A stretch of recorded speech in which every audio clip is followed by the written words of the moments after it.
Pantay at pagpapalawak ng oportunidad sa mga Pilipino ang tiniyak ng Pangulong Aquino sa mga manggagawang Pilipino. Naglibot ang Pangulo sa iba't ibang planta sa Laguna ngayong Labor Day para kamustahin ang mga manggagawa.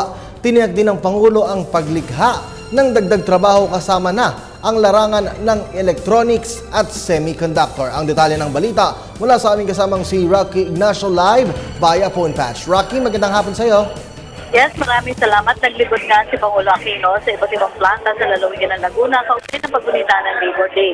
Layunin nito personal na kumustahin ang mga manggagawang Pilipino sa lugar ngayong araw. Nakasentro kasi ang pagdalaw ng Pangulo para tiyakin ang dagdag trabaho sa larangan ng electronic at semiconductor industry.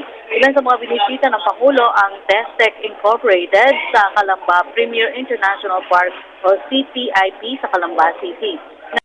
Ng Alliance Mansol Incorporated sa Laguna Technopark sa Binyan City at ang Integrated Microelectronic Incorporated sa Technopark pa rin.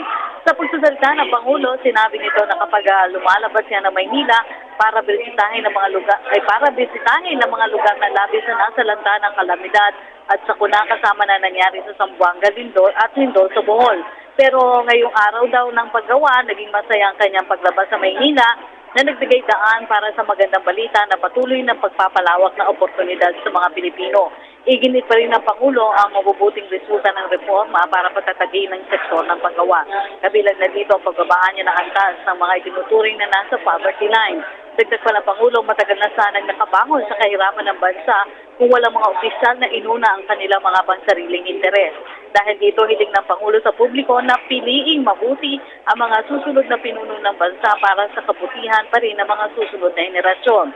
Kasama ng Pangulo ang ilang miyembro ng gabinete at ilang pang-opisyal na Senadole Secretary Rosalita Baldos, DTI Secretary Gregory Domingo, NEDA Chief Arsenio Balisacan, Economic Authority Director General Villa de Lima at TESO Director General Joel Villanueva.